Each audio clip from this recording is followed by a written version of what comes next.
नमस्ते दोस्तों, मैं हूं प्रदीप कुमार। आप देख रहे हैं डिजिटल मार्केट। वीडियो शुरू करने से पहले बता दूं, ये वीडियो एक एजुकेशनल पर्पज़ के लिए है। अगर आप स्टॉक मार्केट में कोई भी फाइनेंशियल इन्वेस्टमेंट करते हो तो अपने फाइनेंशियल एडवाइजर से सलाह जरूर लें या फिर अपनी सोच समझ के साथ ही स्टॉक मार्केट में इन्वेस्टमेंट करें।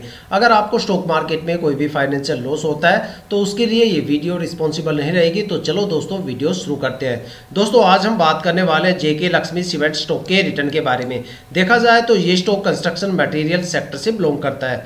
देखो, स्टॉक मार्केट में किसी भी स्टॉक में इन्वेस्टमेंट करने से पहले करीब आपको 3 बातें हमेशा ध्यान में रखनी चाहिए। सबसे पहले और इंपॉर्टेंट बात कि जिस स्टॉक में आप इन्वेस्टमेंट करने की सोच रहे हो, आखिर उस स्टॉक ने अपने इन्वेस्टर्स को पिछले 5 सालों में क्या रिटर्न दिए हैं और कितनी ज्यादा वहां पे आपको गिरावट देखने को मिलती है। दूसरी सबसे इंपॉर्टेंट बात कि जिस स्टॉक में आप इन्वेस्टमेंट करने की सोच रहे हो, आखिर क्या वो स्टॉक शॉर्ट टर्म में ज्यादा प्रॉफिटेबल है या फिर वो स्टॉक लॉन्ग टर्म में ज्यादा प्रॉफिटेबल है। और तीसरी सबसे इंपॉर्टेंट बात कि जिस स्टॉक में आप इन्वेस्टमेंट करने की सोच रहे हो, आखिर वहां पे शॉर्ट टर्म और लॉन्ग टर्म में आखिर कितने कितने टाइम ड्यूरेशन की होल्डिंग करने पे आखिर आपको स्टॉक से कितना रिटर्न या फिर लॉस देखने को मिलने वाला है। और यही तीनों बातें आज हम इस वीडियो में डिस्कस करने वाले हैं जेके लक्ष्मी सीमेंट स्टॉक को लेके। अगर आपने स्टॉक में कोई भी इन्वेस्टमेंट कर रखा है या फिर आप स्टॉक में कोई भी इन्वेस्टमेंट करने की सोच रहे हो तो ये वीडियो आपके लिए काफी ज्यादा इंपॉर्टेंट होने वाली है, क्योंकि इस वीडियो में मैं आपको बताऊंगा जेके लक्ष्मी सीमेंट स्टॉक के पिछले 5 साल के रिटर्न के बारे में, जहां पे उस रिटर्न के बिहाफ पे यहाँ पे एक पैटर्न आपके साथ शेयर करने की कोशिश करूंगा कि भाई ये स्टॉक शॉर्ट टर्म में ज्यादा प्रॉफिटेबल है या फिर ये स्टॉक लॉन्ग टर्म में ज्यादा प्रॉफिटेबल है, या फिर ऐसे कौन कौन से नेगेटिव टाइम ड्यूरेशन आपको देखने को मिल सकते हैं जहां पे आपको स्टॉक से भर भर के गिरावट और लॉस देखने को मिलेगा, या फिर ऐसे कौन कौन से पॉजिटिव टाइम ड्यूरेशन जहां पे देखने को मिल सकते हैं जहां पे आपको स्टॉक से भर भर के रिटर्न देखने को मिलने वाला है। मैक्सिमम स्टॉक में कितनी ज्यादा गिरावट आपको देखने को मिल सकती है और मैक्सिमम कितना ज्यादा रिटर्न देने का दम ये स्टॉक रखता है। साथ में एक नजर डालेंगे स्टॉक के होल्डिंग पैटर्न के बारे में और समझेंगे कि होल्डिंग पैटर्न की बारीकियां क्या है। साथ में एक डिसीजन बनाने के लिए एक निष्कर्ष तक पहुंचने की कोशिश करेंगे कि भाई क्या हमें स्टॉक में ट्रेड लेना चाहिए या नहीं लेना चाहिए। आपके सारे सवालों के जवाब इस वीडियो में छुपे हुए हैं। वीडियो को पूरा जरूर देखिएगा। आई होप कि यहां से आपको काफी ज्यादा वैल्यूएबल इंफॉर्मेशन देखने को मिलने वाली है। तो वीडियो शुरू करते हैं। दोस्तों, अगर बात करें जेके लक्ष्मी स्टॉक के पिछले 5 साल के रिटर्न के बारे में तो देखते हैं स्टॉक ने पिछले 5 सालों में अपने इन्वेस्टर्स को क्या रिटर्न दिए हैं और कितनी ज्यादा यहां पे हमें गिरावट देखने को मिलती है। अगर इस स्टॉक में शॉर्ट टर्म की बात करें तो देखते हैं शॉर्ट टर्म में अलग अलग टाइम ड्यूरेशन की होल्डिंग करने पे आखिर हमें स्टॉक से कितना गिरावट या फिर लॉस देखने को मिलता है या कितना रिटर्न यहां पे देखने को मिलता है। अगर इस स्टॉक में शॉर्ट टर्म में 1 वीक की होल्डिंग की बात करें तो एक हफ्ते में स्टॉक में करीब 2% से ज्यादा की गिरावट दर्ज हुई है। और अगर स्टॉक में 1 मंथ की होल्डिंग की बात करें तो एक महीने में स्टॉक ने करीब 9.5% से ज्यादा की गिरावट दर्ज की है। और अगर स्टॉक में 3 महीने की होल्डिंग की बात करें तो 3 महीने में स्टॉक ने करीब 4.5% से ज्यादा की गिरावट दर्ज की है। और अगर स्टॉक में 6 महीने की होल्डिंग की बात करें तो 6 महीने में हमें स्टॉक्स में करीब 12.25% से ज्यादा की गिरावट देखने को मिलती है। और अगर स्टॉक में 9 महीने की होल्डिंग की बात करें तो 9 महीने में स्टॉक ने करीब 3.5% से ज्यादा की गिरावट दर्ज की है। और अगर बात करें स्टॉक के लॉन्ग टर्म को लेके तो देखते हैं लॉन्ग टर्म में अलग अलग टाइम ड्यूरेशन की होल्डिंग करने पे आखिर हमें स्टॉक से कितना रिटर्न या फिर लॉस देखने को मिलता है। अगर स्टॉक में 1 ईयर की होल्डिंग की बात करें तो एक साल में स्टॉक में करीब 10.5% से ज़्यादा की गिरावट देखने को मिली। और अगर स्टॉक में 2 साल की होल्डिंग की बात करें तो 2 साल में स्टॉक से करीब 1.5% से ज़्यादा का रिटर्न देखने को मिलता है। और अगर स्टॉक में 3 साल की होल्डिंग की बात करें तो 3 साल में स्टॉक ने करीब 32% से ज़्यादा का रिटर्न दिया है। और अगर स्टॉक में 4 साल की होल्डिंग की बात करें तो 4 साल में स्टॉक ने करीब 124% से ज़्यादा का रिटर्न दिया है। देखा जाए तो स्टॉक ने 4 साल में अपने इन्वेस्टर्स का पैसा 1.25 गुना के करीब कर दिया है। और अगर देखा जाए स्टॉक में 5 साल की होल्डिंग तो 5 साल में स्टॉक ने 133% के करीब एक अच्छा खासा रिटर्न दिया है। देखा जाए तो 5 साल में स्टॉक ने अपने इन्वेस्टर्स का पैसा 1.25 गुना से ज़्यादा करके दिया है। अगर एक कंक्लूजन निकाल के देखा जाए तो ये स्टॉक शॉर्ट टर्म में बिल्कुल भी प्रॉफिटेबल नहीं रहा। और अगर बात करें लॉन्ग टर्म के बारे में तो लॉन्ग टर्म में ये स्टॉक काफ़ी ज़्यादा प्रॉफिटेबल है। आप ये सारे रिटर्न किसी भी फाइनेंशियल वेबसाइट वगैरह पे चेक कर सकते हो या फिर अपनी ब्रोकरेज एप्लीकेशन पे भी चेक कर सकते हो।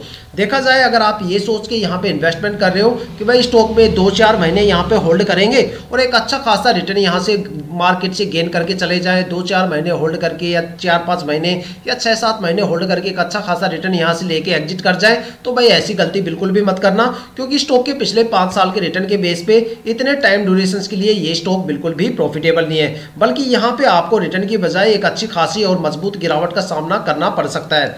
देखा जाए अगर आप स्टॉक से कोई भी माइनर सा रिटर्न गेन करना चाहते हो तो स्टॉक को कम से कम आपको या तो 2 साल के लिए होल्ड करना पड़ेगा या 2 साल से ज़्यादा टाइम ड्यूरेशन के लिए स्टॉक को होल्ड करना पड़ेगा, तब जाके आप स्टॉक से एक अच्छा खासा रिटर्न गेन कर सकते हो। अगर लॉन्ग टर्म के सबसे बेस्ट टाइम ड्यूरेशन की बात करें तो यहाँ पे 5 साल का टाइम ड्यूरेशन रहा है, जहाँ पे स्टॉक ने करीब 133% से ज़्यादा का रिटर्न दिया है।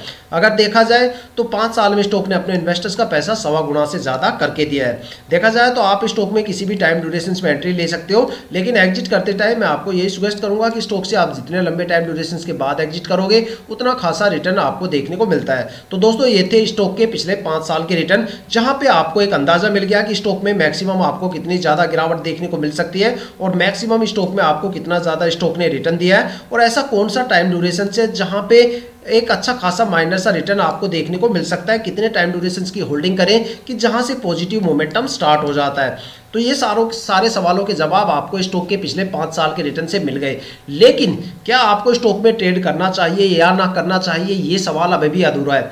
देखो, अगर किसी भी स्टॉक के पिछले 5 साल के रिटर्न आप जान लेते हो और उस स्टॉक का होल्डिंग पैटर्न अगर आप जान लेते हो तो समझ लो आपने उस स्टॉक के बारे में काफ़ी कुछ जान लिया।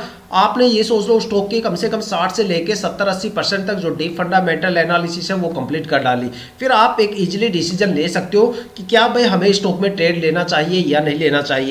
लेकिन होल्डिंग पैटर्न को दिखाने से पहले मैं यहाँ पे होल्डिंग पैटर्न की कुछ बारीकियां आपके साथ शेयर करना चाहूँगा।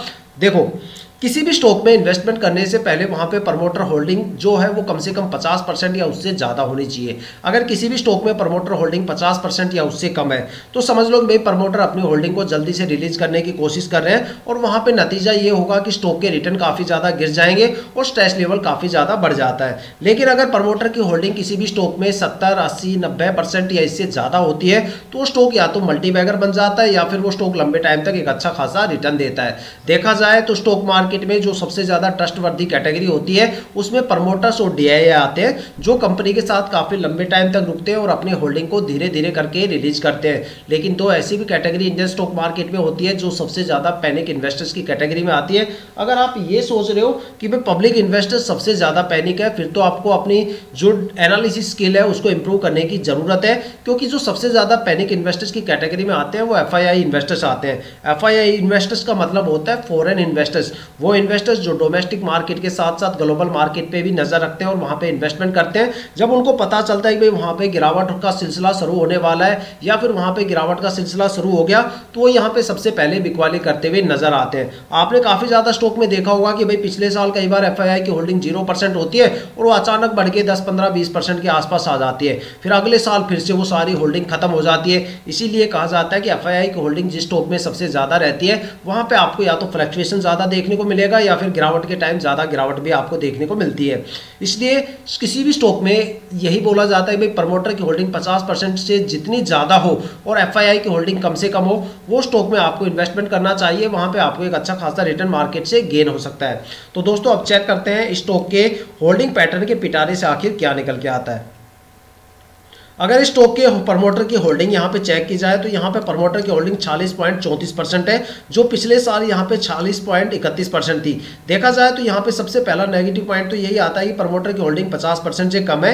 दूसरा यहाँ पे प्रमोटर की ने अपने होल्डिंग को थोड़ा सा इंक्रीज किया है, थोड़ा सा यहाँ पे इजाफा किया है पिछले साल के कंपेरिजन में। पिछले साल यहाँ पे प्रमोटर की होल्डिंग कम थी और इस साल उन्होंने अपने होल्डिंग में थोड़ा सा इजाफा करके थोड़ा सा बढ़ा दिया। यहाँ पे 0.03% का एक माइनस ग्रोथ हमें देखने को मिलती है। और अगर यहाँ पे डीआईआई की होल्डिंग की बात करें तो डीआईआई की होल्डिंग यहाँ पे 24.96% है, जो पिछले साल 27.63% थी। तो देखा जाए तो डीआईआई भी यहाँ पे लगातार अपनी होल्डिंग को गिरा रही है।